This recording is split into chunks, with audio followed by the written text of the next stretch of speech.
Hello, my name is Hyeonjin Kim, and I'm going to discuss about the current public health problem with the topic of depression.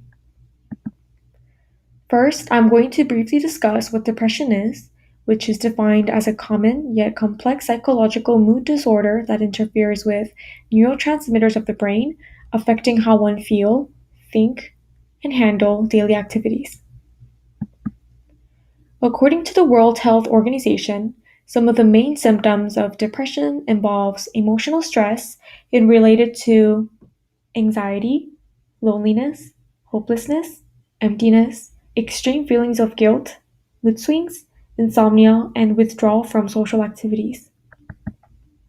Causes of depression can be diverse as it can be led from biological, environmental, genetic, or psychological factors. Among these four factors, psychological factors like stress contribute to the main causation of other diseases.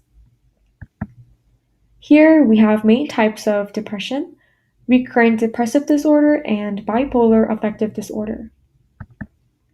According to World Health Organization, a person is diagnosed to have recurrent depressive disorder if repeated depressive episodes last for at least 2 weeks. For bipolar affective disorder, it consists of depressive episodes separated by periods of normal mood. Aside from these two types, we also have persistent depressive disorder, which is also known as dysthymia, which is a depressed mood that lasts for at least 2 years. Postpartum depression occurs among women during pregnancy or after childbirth, which commonly includes extreme sadness, mood swings, anxiety, and exhaustion. Psychotic depression occurs when a person experiences delusions or hallucinations, typically concurring with depressive themes. Lastly, seasonal affective disorder is characterized by the emergence of depression during winter months as there are fewer daylight hours. Unsurprisingly, the epidemics of suicide is heavily related to depression, as suicide risks are higher among people with depression than those without, which poses a serious threat to public health. Essentially, the risk of suicide is related to the severity of the depression. Aside from suicidal deaths, the epidemics of depression also poses threat to public health as interrelationships between depression and other physical health conditions are evident. For instance, according to National Heart, Lung, and Blood Institute, researchers have discovered that depression forms a two-way relationship with cardiovascular disease as, quote, the prevalence of depression among cardiac patients ranges from 20 to 30%, end quote. The problem with depression not only endangers the lives of the individual in terms of suicidal risks, but it also links heavily with other epidemic causes. Based on the 8-item patient health questionnaire depression scale conducted by National Center for Health Statistics and National Health Interview Survey conducted in 2019, 2.8% of adults report to have experienced severe symptoms of depression, 4.2% of moderate symptoms, and 11% of mild symptoms.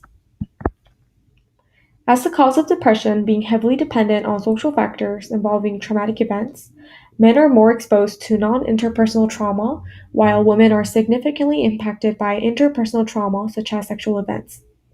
This draws the conclusion that women are more likely than men to experience symptoms of depression, as 61% of men and 51% of women have been reported for traumatic event exposure.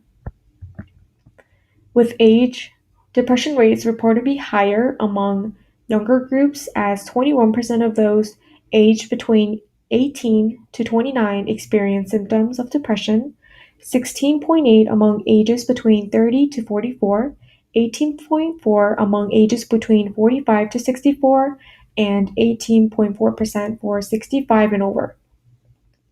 Based on the data from the impact of COVID-19 on college student well-being survey conducted by the Health Minds Network and the American College Health Association, the rate of depression from March to May in the year of 2020 was 40.9%, which displays an increase of 5.2% from the fall 2019's data. Following the COVID-19 pandemic that reside worldwide from 2020 to now, The prevalence of depression is evident, as 60% of college students report to experience financial stress as well as stress from academics. With ethnicity, equal rate of 19.3% is shown among non-Hispanic white and non-Hispanic black to report severe depression. Due to the social factor of racial discrimination, it is evident that depression rates are higher among minority groups. The primary strategies to improve the epidemic of depression would involve prevention programs to enhance healthier community. The effort to prevent depression would include school-based programs to enhance a pattern of positive thinking in children and adolescents. For adults, interventions for their children with behavioral problems may reduce parental depressive symptoms, and exercise programs for the elderly would also be effective. For secondary prevention, it would involve face to face psychological treatments delivered by professionals, such as behavioral activation, interpersonal psychotherapy, and cognitive behavioral therapy, which can be all taken to prevent mild symptoms from getting worse.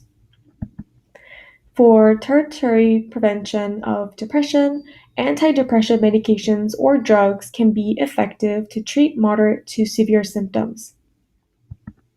According to World Health Organization, we have a program designed to reduce depression rates conducted by WHO's Mental Health Gap Action Program. It aims to help countries increase services for people with mental disorders through care provided by health workers who are not professional specialists in mental health. As these health workers are not professional, they establish psychological intervention manuals to guide them. And an example would be Problem Management Plus, which handles the use of behavioral activation, relaxation training, problem solving treatment, and strengthening social support.